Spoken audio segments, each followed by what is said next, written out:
pemirsa dimanapun Anda berada. Mudah-mudahan tetap dalam lindungan Allah Subhanahu wa Ta'ala. Amin Allahumma amin. Salam, Om Swastiastu, Nama Budaya, Salam Kebajikan, Rahayu. Teman-teman, bagaimana kabarnya untuk mengenai permasalahan? Saya dengar-dengar ini permasalahan Siddiqiyah ini, Mas Beki ini sedang menangis. Saya dengar-dengar ya. Jadi kali ini lagi-lagi saya akan menanyakan ya kelanjutan kasus dari saudara Subeki putra Kiai Jombang. Putra Kiai Jombang yang saat ini sedang menangis. Saudara-saudaraku, saya mendengar sangat kasihan sekali. Menangisnya bukan karena ini ya. Menangisnya bukan karena takut di penjara. Tentu menangisnya bukan karena ditersangkakan pasal. Menangisnya bukan karena sesuatu yang ya. Yang jelas menangisnya itu karena konflik yang sudah bertahun-tahun ke belakang ini digoreng, disetting, dipola sedemikian rupa sehingga apa yang menjadi jalan, apa yang menjadi kegiatan-kegiatan selama ini seperti sia-sia ketika mendukung kemajuan tentunya untuk Indonesia Raya. Menangisnya itu karena itu semua. Jadi seolah-olah ini perjuangan yang sudah dibina, yang sudah dirangkai, yang sudah dicita-citakan selama ini untuk ikut membangun bangsa Indonesia, Indonesia Raya, ini menjadi seolah-olah ini seperti sia-sia. Contoh, putra Kiai Jombang ini saya profiling lagi, saya temukan ternyata banyak sekali kegiatan-kegiatan yang dilakukan sebelumnya. Ya, seperti ikut membantu mensukseskan program pembangunan rumah layak huni yang distatuskan sebagai wujud syukur atas kemerdekaan bangsa Indonesia. Ini dilakukan oleh putra Kiai Jombang. Ini ada kaitannya dengan putra Kiai Jombang, yaitu saudara Subeki sebagai ketua umumnya. Jadi ketua umum OPSID kalau tidak salah itu. OPSID ya. Jadi ternyata menangisnya saudara Subeki ini bukan karena apa-apa, karena tindakan-tindakan yang keji yang menyerang terhadap dirinya. Seperti fitnah-fitnah, dan menangisnya lagi adalah sidang yang sangat dipaksakan. Coba aja saya tuh jujur ya. Ini pemerintah harus mendengar, harus melihat. Jujur kita melihat persidangan-persidangan itu, jujur ini sebetulnya nih apa gitu yang dibahas gitu. Kok bisa permasalahan yang tidak ada saksi tetapi bisa disidangkan? Peristiwa-peristiwa dongeng kok bisa dipaksakan untuk menjerat seseorang?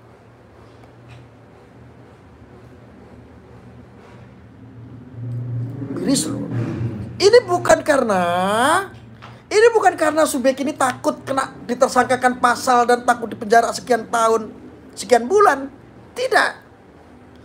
Ini sesuatu apa yang ia tidak ketahui, yang ia tidak lakukan, tetapi seolah-olah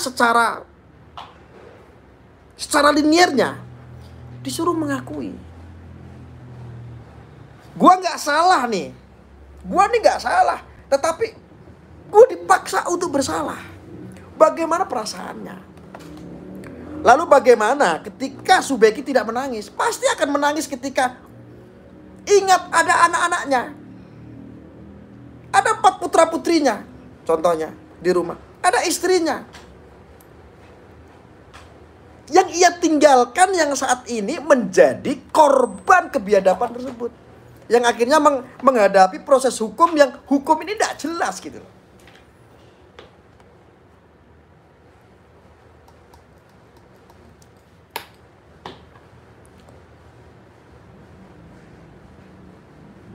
Atas peran saudara Subeki, maka terjadi salah satu program yaitu RLH, Rumah Layak Huni, yang diperuntukkan kepada orang-orang yang tidak mampu, yang diperuntukkan kepada orang-orang yang miskin, yang dirasa sudah sampai tua, sudah sampai berumur tetapi tidak pernah mendapatkan rumah yang layak untuk ditinggali. Salah satu program-program itu dari gotong royong membangun rumah-rumah layak huni itu ada keikutsertaan saudara Subeki sebagai ketuanya. Jadi ibarat kapal, ini ada nakodanya, ada yang nyetir gitu loh. Di mana ada karang, di mana ada lautan, lautan luas yang bisa dilewati. Ketika ini nyetirnya salah, ketabrak karang, maka kapal itu akan hancur. Maka peran penting saudara Subeki ini yang sudah melahirkan banyak ribuan rumah layak huni.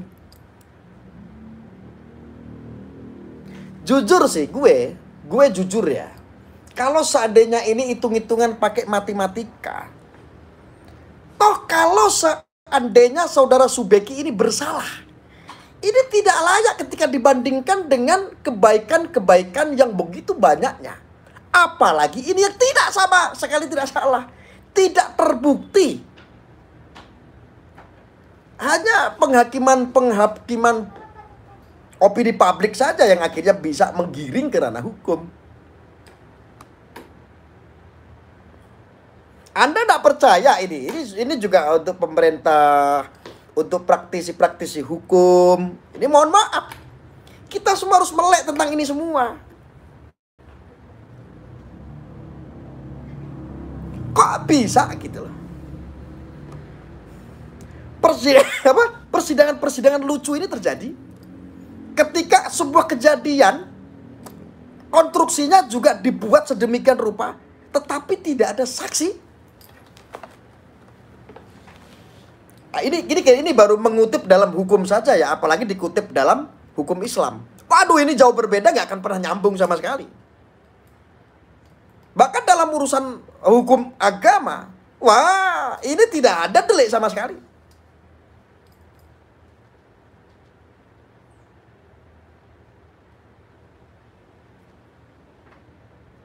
Pemerkosaan yang pada fakta kesaksiannya adalah membuka kancing sendiri. Pemerkosaan yang katanya pada faktanya adalah ada cat sayang-sayangan, bahkan cinta-cintaan, bahkan I love you. Wah, ini kasus-kasus kayak begini kok bisa naik gitu loh. Bapak-bapak, ibu-ibu yang paham hukum, coba, kok bisa kasus-kasus percintaan, kasus-kasus pelakor, kasus-kasus seseorang yang menginginkan sesuatu, kasus-kasus seseorang yang ingin menguasai sesuatu dengan cara-cara kotor, contoh pelakor menjadi pelapor, kok bisa ya? Ini ketika ini bisa dijadikan dasar, maka hukum ini akan hancur. Kepercayaan publik, ya, kepercayaan publik ini akan berkurang dengan hukum. Gua tahu kalau hukum itu buta, berdasarkan saksi dan fakta. Tetapi ketika hukum ini dihadapkan tidak ada saksi dan faktanya juga tidak jelas, kenapa bisa diangkat?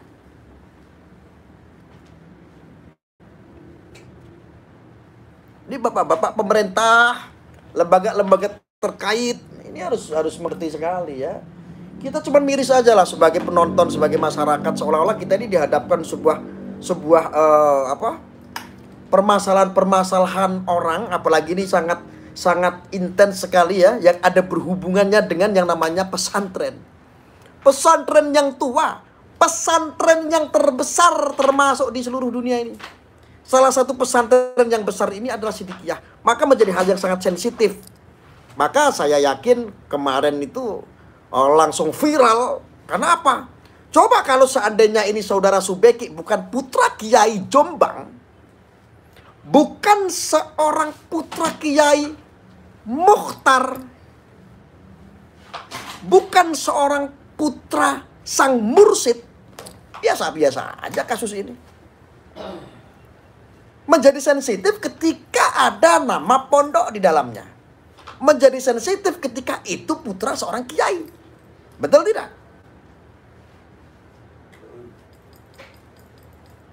Dan ini sangat miris sekali, saudaraku. Ketika ini dijadikan alat PKI. Orang-orang yang tidak suka dengan pesantren, orang-orang persaingan itu kan juga cuman tidak hanya berbeda agama, berbeda mazhab, berbeda aliran. Mazhabnya sama, agamanya sama, alirannya sama, ketika sudah main politik jadi musuh kita. Itu nyata dan itu fakta.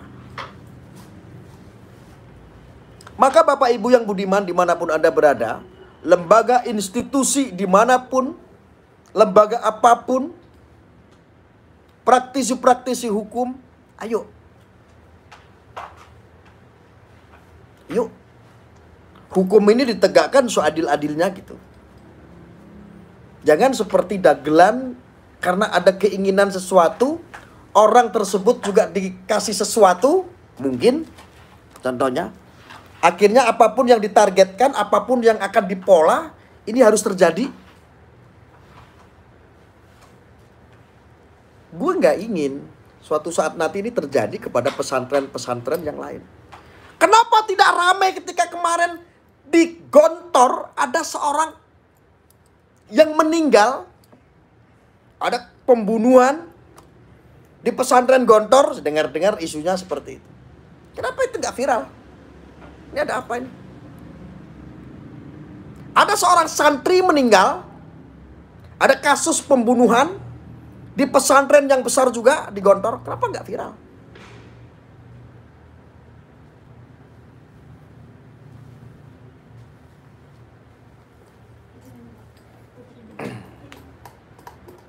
La haula wa la quwata illa billah. Masya Allah. Astagfirullahaladzim. Alhamdulillah. Subhanallah.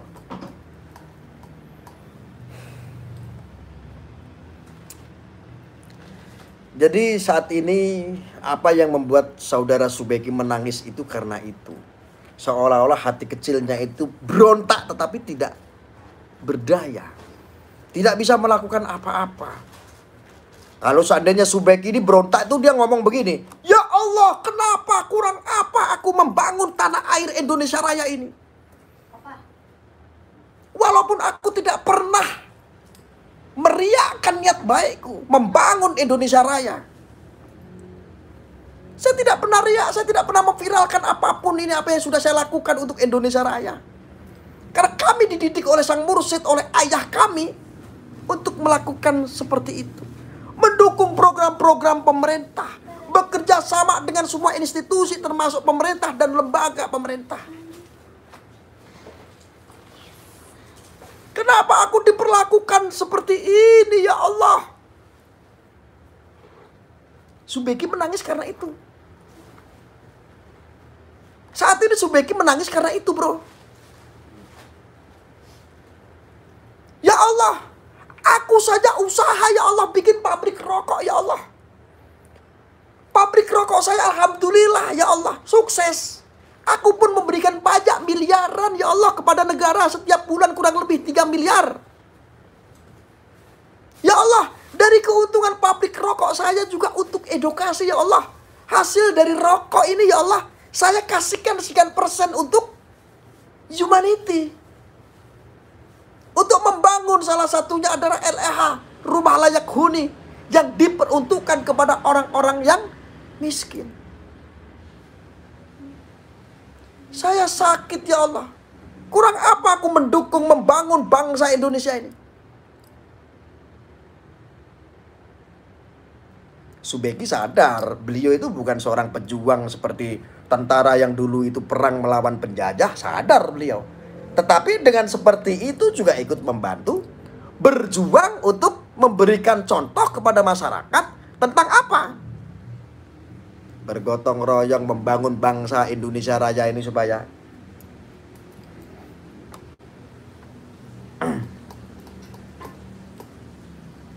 inilah saudara dan saudariku. Maka ketika kita dihadapkan oleh sesuatu yang kadang-kadang tidak logika, memang ya ini seperti ini terjadi. Jadi saudara Subeki itu menangis hanya karena itu. Ya. Ada sebuah cerita hasil daripada investigasi yang saya lakukan ketika permasalahan itu meledak dulu itu. Ini permasalahan sudah bertahun-tahun lamanya. Lalu di situ ada urusan keluarga. Sebetulnya ini bukan rahasia ya, sudah menjadi rahasia umum. Ada seseorang yang disebut adalah Jin Tomang. Orang yang, dan itu sang mursid sendiri ya. Sang mursid sendiri yang menyatakan bahwa ini masalah keluarga. Ini masalah fitnah. Kembalilah demi kebaikan Indonesia Raya. Jangan kau buka-buka aib yang tidak jelas. Ini fitnah. Lalu memaksakan diri, akhirnya apa? Karena mereka sudah mau buka-bukaan, akhirnya dibuka. Institusi Polri menjadi jelek di mata dunia. Permasalahan ini memang permasalahan keluarga. Targetnya adalah bagaimana caranya sang mursyid ini mati. Satu. Bagaimana Subeki ini masuk penjara. Dua. Bagaimana ibunya juga masuk bila perlu terusir dari istana tersebut. Sehingga orang-orang yang ingin menguasai ini leluasa dan gampang. Ini bukan rahasia yang saya sampaikan, ini bukan rahasia. Ini sudah menjadi rahasia umum. Dan sudah banyak orang yang tahu. Ini lebih-lebih daripada sinetron cinta-cintaan, permasalahannya orang-orang yang ingin menjebak, orang-orang yang ingin menjadi pelakor. Ini hampir sama seperti cerita yang di dalam sinetron tersebut. Ya. Bahkan ini ada kaitan-kaitan rentetannya dengan komunis.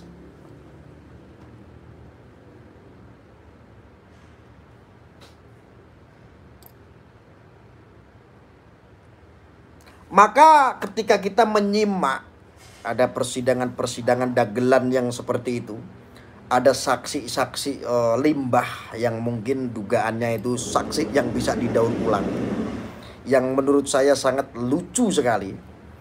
Keyakinan saya kok saudara Subeki ini bebas murni. Bebas murni saudaraku. Jadi inilah menangisnya Subeki itu karena apa ya? Karena ini semua. Kenapa sih terjadi sama aku? Untuk Indonesia Raya kurang apa? Mungkin kalau saya seandainya menjadi sang mursid yang labal-labal atau KW, atau saya ini ngaku-ngaku jadi mursid, ketika punya seorang putra mengalami permasalahan-permasalahan seperti ini, mungkin saya sudah mati. Apalagi usianya saya sudah 94 tahun. Mati kali karena pikiran. Tetapi yang saya salut adalah kenapa sang mursid ini ayahanda dari saudara Subeki ini begitu kuat, masih senyum sampai sekarang, masih sehat sampai sekarang. Sangat luar biasa.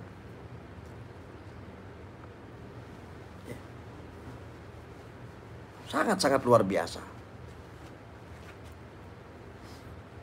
Usianya beliau ini sudah 94 tahun loh.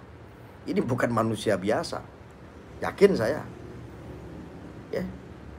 Usia 94 tahun tetapi dalam bertausiah berbicara dengan cara dakwah-dakwah beliau ini semuanya menggunakan sains, logika, semangat menggebu-gebu untuk membangun Indonesia Raya.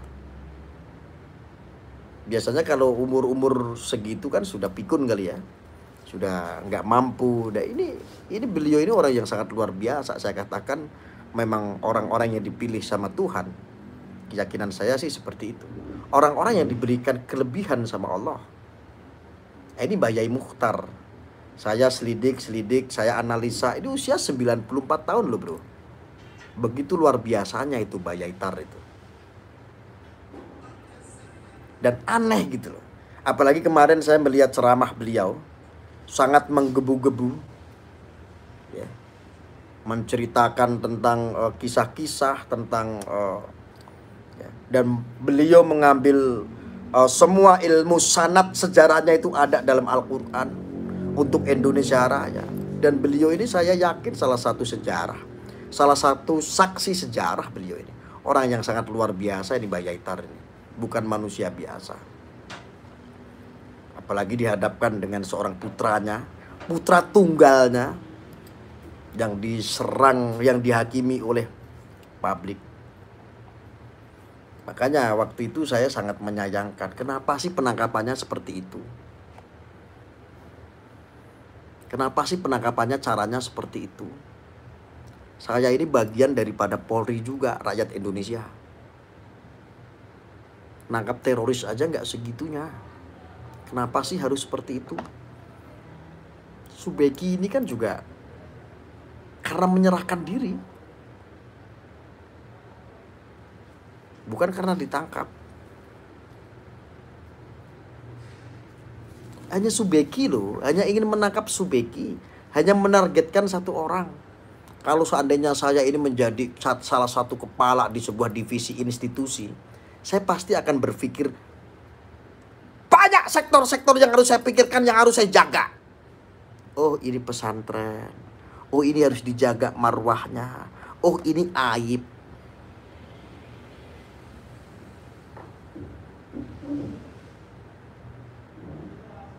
Kan harus punya cara yang baik.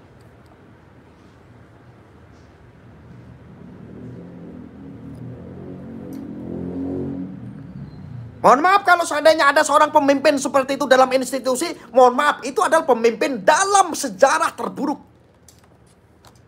Mohon maaf, saya sampaikan. Demi menjaga marwah Islam, marwah pondok pesantren, saya siap mati. Hari ini Sidikiyah yang ditumbalkan putra kiainya. Besok pondok pesantren mana lagi?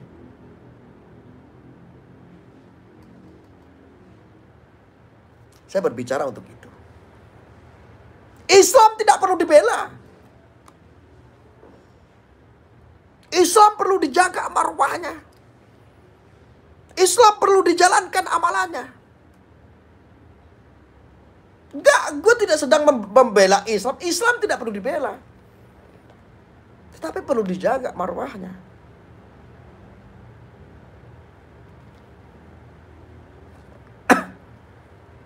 Miris tidak?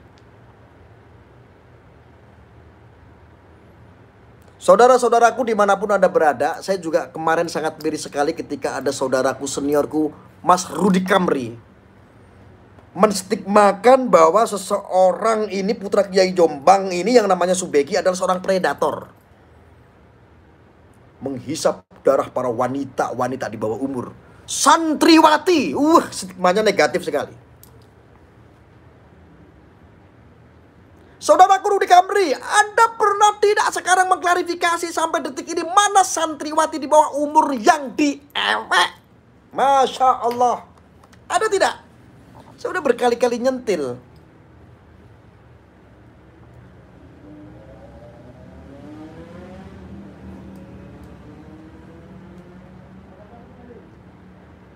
Bahkan senior saya, Ade Armando pernah mengatakan dari Cokro TV, ini sesosok Subeki yang kerjaannya hura-hura, yang ini segala macem, ini ngabisin harta orang tua. Kata siapa? Data dari mana itu? Saya adalah salah satu orang yang paham betul karena saya menginvestigasi langsung ke lapangan. Perusahaan-perusahaan Subeki seperti pabrik rokok, hotel bintang, hotel berbintang.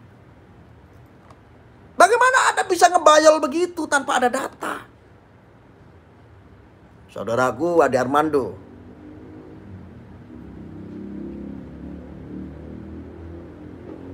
tapi sekarang saya lihat kok Cokro TV sekarang kok menghantam Rudi Kamri ya. Atau karma sedang menjemput Anda. Saudaraku Rudi Kamri, Anda sekarang berantem ya. Kenapa berantem? Mohon maaf kalau bahasa ngeledeknya saya, mungkin Anda sedang menerima, menjemput karma itu ya. Atau kualat. Kalian sekarang pada berantem ya.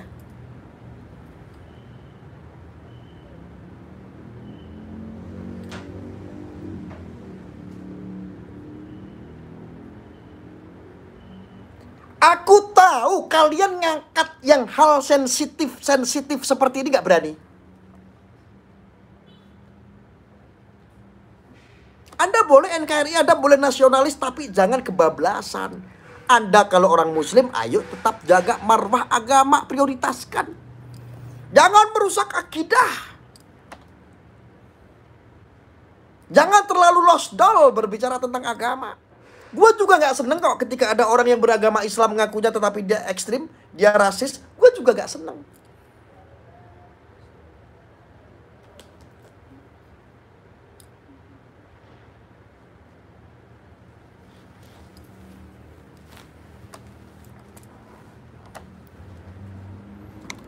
La haula wala quwata illa billah. Masya Allah.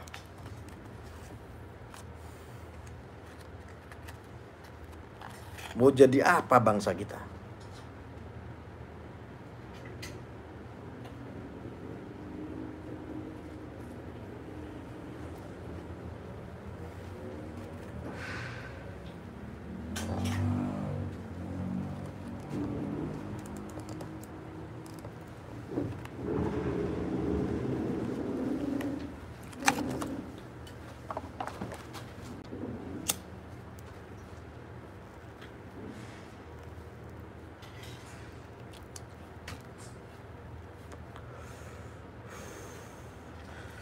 Ini rokok Alastu, rokok herbal dari Sehat Tentrem. Kemarin saya kehabisan, akhirnya saya beli. Karena yang Sifa itu saya kantongnya lagi ini, jadi saya nggak Sifa dulu sementara. Jadi beli kayak begini lebih murah harganya. Bahkan ada yang harganya 12.000 kan. Asbak mana tadi ya? Ada asbak nggak?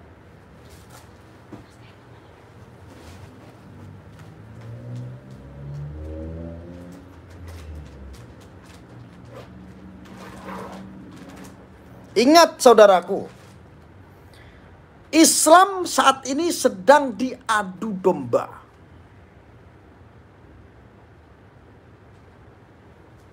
Saya tahu siapapun influencer, public figure, takut menyuarakan hal-hal yang seperti ini karena sensitif dirasa. Takut dibully lah. Takut nanti dikatakan membela tukang cabul. Begitu kan? Saudaraku bisa lihat perjalanan saya di media sosial untuk mengkanter, memberikan penyeimbangan, pencegahan. Saya tidak pernah kalah. Alhamdulillah, Allah kasih selalu saya menang. Walaupun pertama saya dihujat, dibully, saya melawan arus dari orang-orang yang makar, dari orang-orang radikal, dan lain sebagainya. Mereka menggunakan cara-cara untuk menyusup dalam tubuh NU, dalam tubuh Islam, dalam tubuh NKRI. Tidak pernah. Saya tidak pernah kalah. Alhamdulillah, Allah kasih saya menang.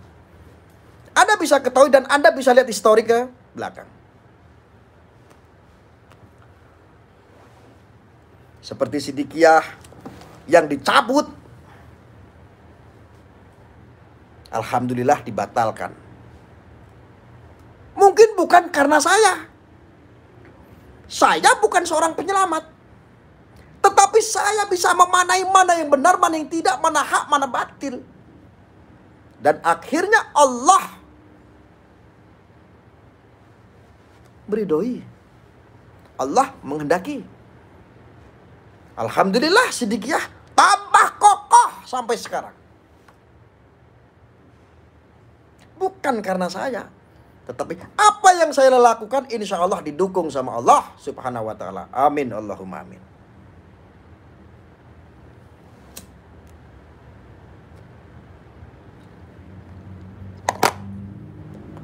Yang mana yang kasus-kasus yang lama, yang dulu-dulu?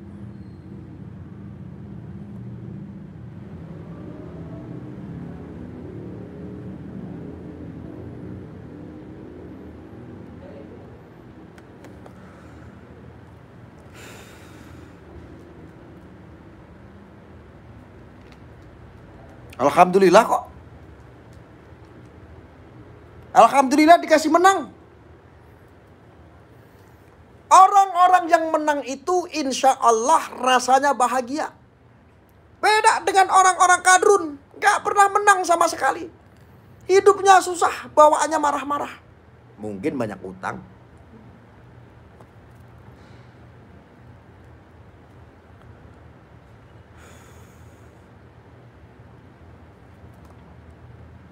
Jadi zaman Maher At-Thalibi yang almarhum, walaupun saya tidak sejalan, Maher At-Thalibi kalah. Walaupun almarhum meninggal, tetap saya akan doakan sesama muslim. Dari zamannya Sugi Nur Raharja yang begitu rasis dan ekstrim dalam berdakwah, menyesatkan banyak orang-orang Islam. Ya, cuncak jancuk, cuncak jancuk, cuncak jancuk, usah asu. Orang-orang HTI, Hizbut Tahrir Indonesia, mulai dari organisasi keagamaan yang ekstrim, bubar semuanya. Saya tidak pernah kalah. Allah kasih selalu saya menang. Alhamdulillah. Mereka yang teriak-teriak jihad ternyata jahat. Saya yang dianggap jahat, alhamdulillah dikasih menang sama Allah. Maka saya minta selalu sama Allah, ya Allah kalau jalanku ini tidak benar, ya Allah segera cabut nyawaku ya Allah. Cabut nyawaku ya Allah. Amin. Kalau jalanku dirasa ini tidak benar, cabut nyawaku ya Allah. Cabut. Dari jalan manapun, cabut nyawaku. Entah dibunuh kadrun kayak apa kayak.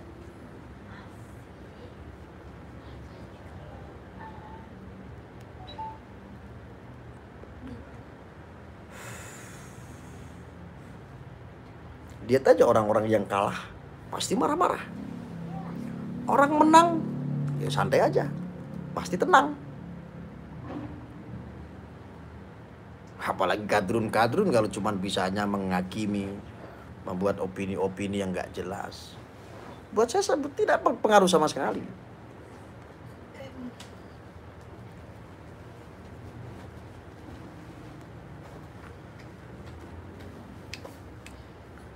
Jadi alhamdulillah saudaraku. Tinggal kita melihat kejadian saat ini pada sidangnya saudara Subeki. Bagi saudara-saudara yang melihat sidang itu ganjal, suarakan bersama-sama ketidakadilan. Karena kalau ini ketidakjelasan hukum seperti ini kok terus dilakukan, terus dijalankan, ini hukum semakin ngawur. Ini marwah hukum di mata masyarakat. Masya Allah.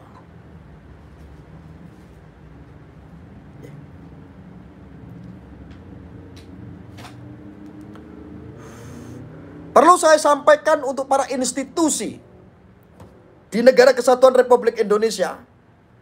Institusi manapun saya menjamin bahwa Sidikiyah tidak ada yang namanya terpapar. Sidikiyah adalah sumber,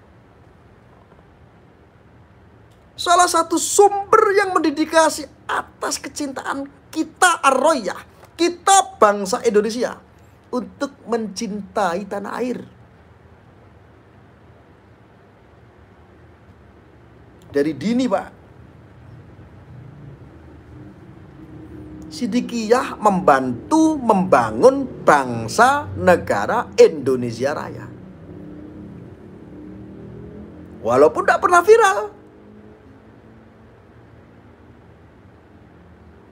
Walaupun tidak pernah viral.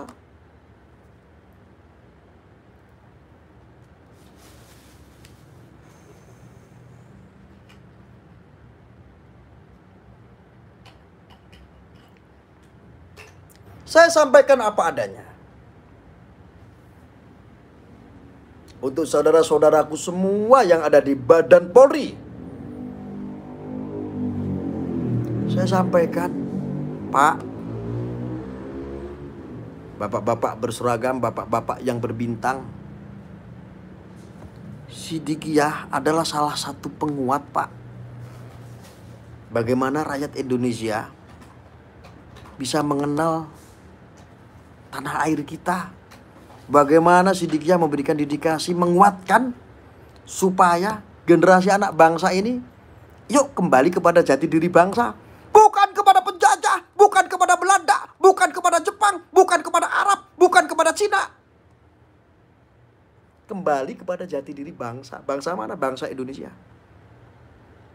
Coba Pak, segitunya kok diperlakukan hal-hal, Masya Allah, nangis Pak, saya nangis.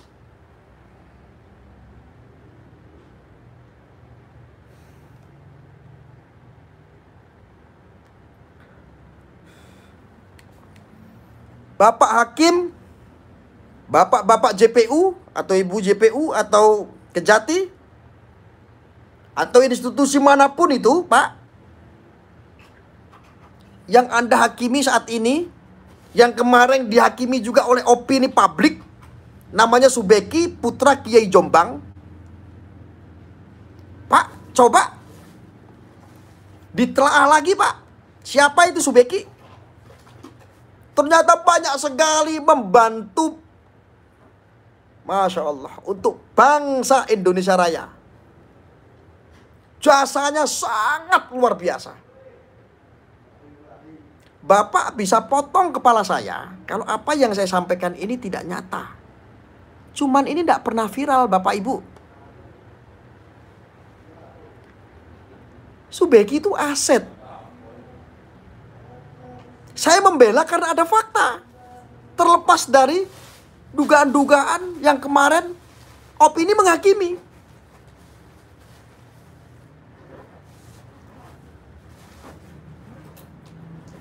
Subeki itu aset Pak.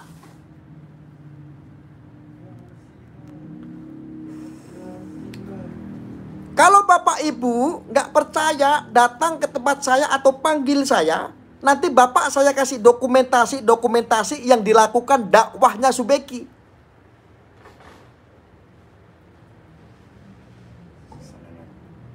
Menjalankan apa yang dalam Al-Quran perintahkan, termasuk menjalankan dalam urusan bernegara, membantu untuk mensupport, bekerja sama dengan pemerintah, dan lain sebagainya.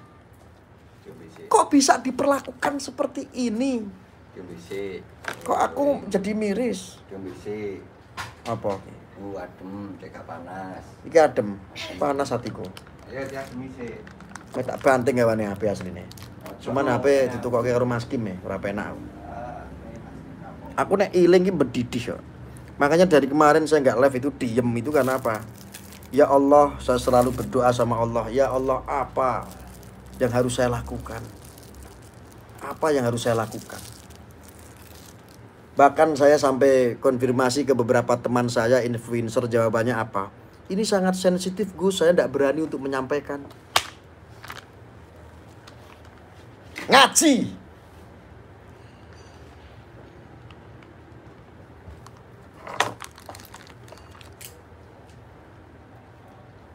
Setidaknya kalau nggak bisa ngaji Al-Quran, ngaji Rasul. Setidaknya kalau kamu nggak ngerti ngaji Rasul, ngaji sama alam. Setidaknya kalau kamu ngaji alam, ngaji Rasul, ngaji kitab, kamu nggak ngerti, nggak bisa, cukup bismillah.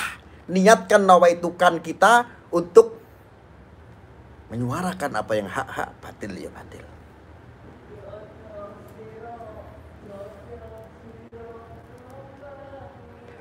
Ya Allah, Subeki saat ini menangis karena merasa tidak dihormati perjuangannya. Lama-lama pejuang-pejuang, aktivis-aktivis yang ikut membangun Indonesia Raya, termasuk saya salah satunya adalah aktivis media sosial yang geram ketika melihat orang-orang yang makar terhadap bangsa kita. Lama-lama kok jadi jenuh. Apakah saya harus sudahi semua ini? Apakah saya harus pensiun? Pusing.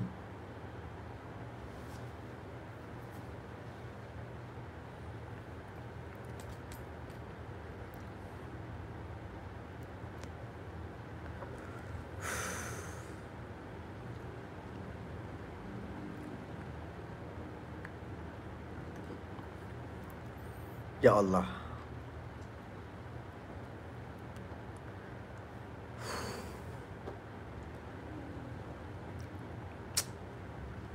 Entah Apalagi yang harus kita bisa lakukan?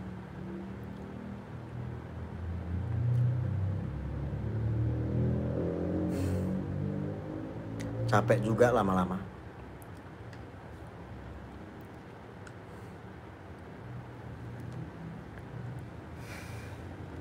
Kadang-kadang kalau saya lihat komentar-komentar kayak begini juga bingung.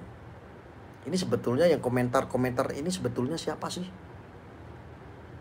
Gitu loh. Aku udah ada urusan sama kalian, kenapa kalian marah-marah sama aku? Caci maki aku di sini. Atau kalian ini adalah orang-orang jin tomang?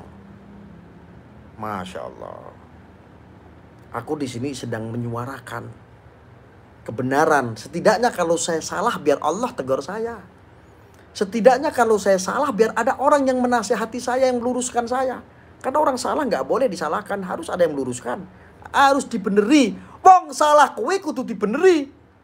Tutu dihakimi. Orang Islam ajarkan kalau ada masalah islah, tabayun. Kalian tuh ada apa kok marah-marah sama saya? Ketemu sama saya takut, ngobrol sama saya takut. Suruh datang ke pondok saya juga takut. Suruh datang ke rumah saya yo takut. Jan-jane iki sing mbok karepke iki apa? Saya diam. Oke, kalau Anda mengharapkan saya diam tidak membahas ini, komentar diam, saya akan diam. Kalau ada 20 orang saja yang ngetik di sini mengharap saya untuk diam, saya akan diam. Saya tidak akan lagi berbicara tentang ini. Coba komentar, diam Arya kamu. Gak usah bahas masalah Subeki, saya akan diam.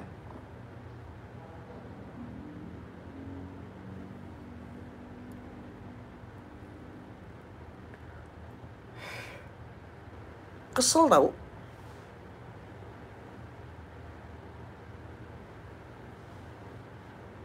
Mana yang komentar diam?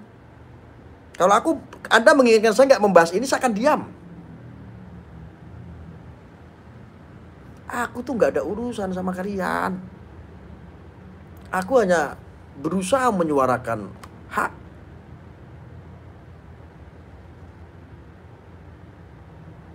Menyuarakan kebenaran, setidaknya ini bisa menjadi penyeimbangan. Kenapa kalian pada marah-marah sama saya? Nek wani ki wani. Nek ora wani ojo wani-wani. Rawe-rawe rata semalang-malang putung apapun, kalau kebenaran harus kita berani menyatakan itu. Gue sadar menyuarakan kebenaran itu memang sulit, susah. Susah, Pak. Musuhnya banyak, Pak. Apalagi melawan opini, Pak. Sekarang zaman media sosial. Sulit, Pak. Musuhnya banyak, Pak. Dibully, dihujat, dicaci maki, Pak. Tetapi apakah dengan alasan seperti itu saya harus ikut-ikutan dengan Anda menghujat orang? Enggak mau, saya enggak mau. Kamu mau bayar saya 1 miliar juga enggak mau.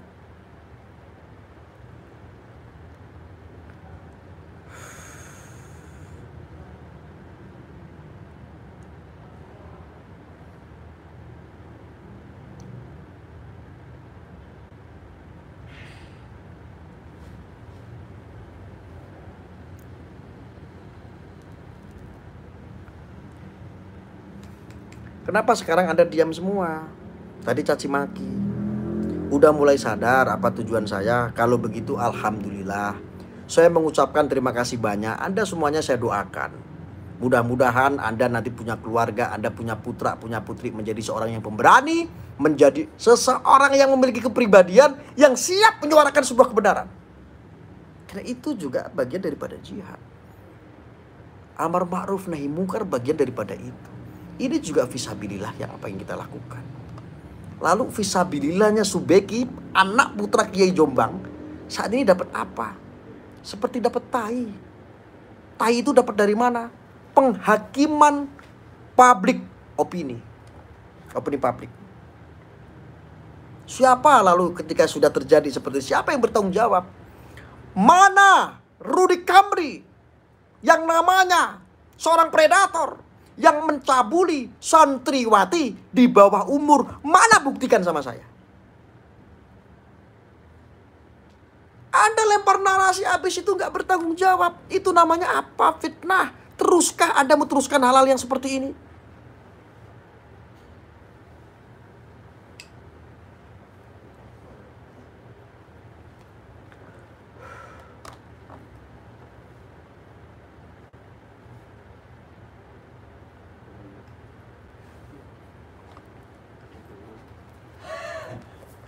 Apa? Ngomong. Minta duit. Heeh. Jadi orang suruh jadi. Sini. Nah. Nungguin. Pira wes rampung. Guru. Lewangnya. BUT entar. BUT entar. Aku njaluk 200 sih santai. So aku nggak pegang duit cash, transfer ya, ada rekening nggak? Kalau nggak kamu narik duit dulu tak transfer. Pakai ini dulu ya. Oh yaudah pakai itu dulu berapa? Itu kayak ke bensin ini. Ya. Berapa itu tak kirim. Sama itu kasih yang hariannya Ya, berapa? 300.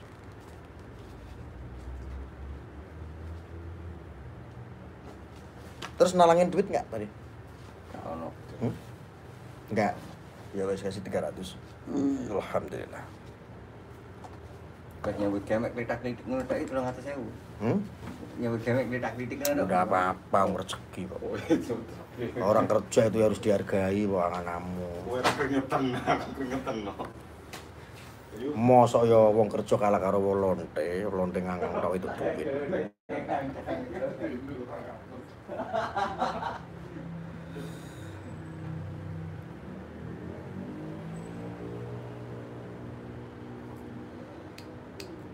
Itu selesainya kapan itu?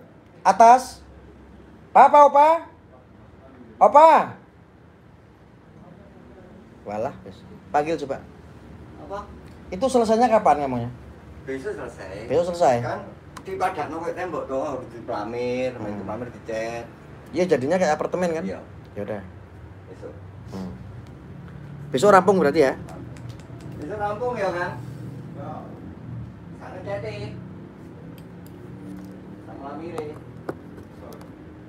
Jadi kasus-kasus seperti rekayasa yang sekarang ini dihadapi oleh saudara Subeki, putra Kiai Jombang, publik harus juga ikut mengatensi.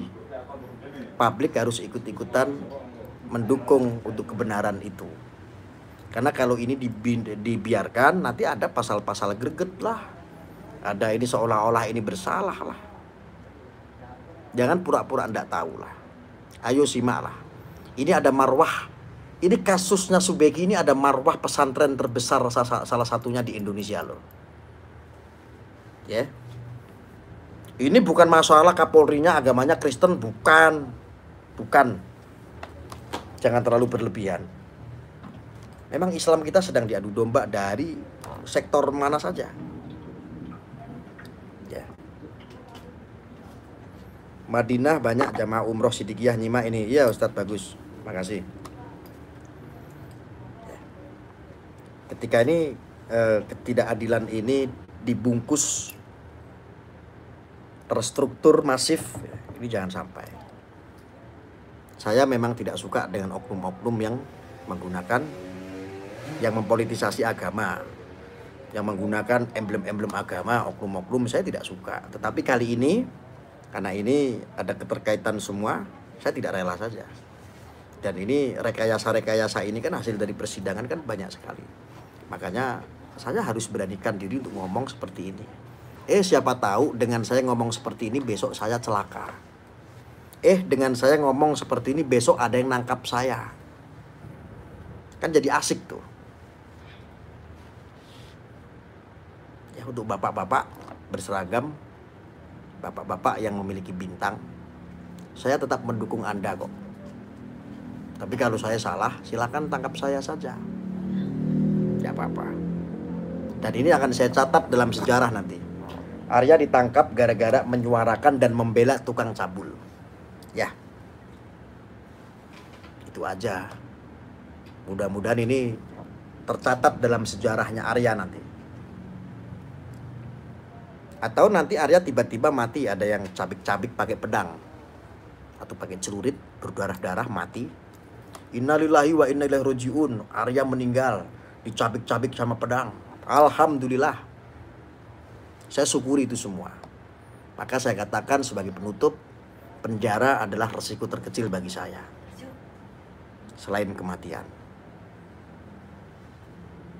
Jadi tunjukkanlah pribadimu.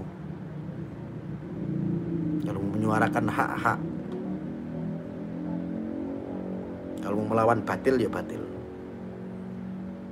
Bloko suto aja apa adanya, tanpa tedeng aling-aling. Wong Jawa kudu iling Jawane. Ya. Menteri Budaya ke Pesantren Sidikiyah Gus, alhamdulillah. Sekarang siapa yang bertanggung jawab saat ini? Ayo, tanya, jawab. Siapa saat ini yang bertanggung jawab ketika Sidikiyah sekarang seperti ditemplok itai? Sidikiyah tidak tahu apa-apa.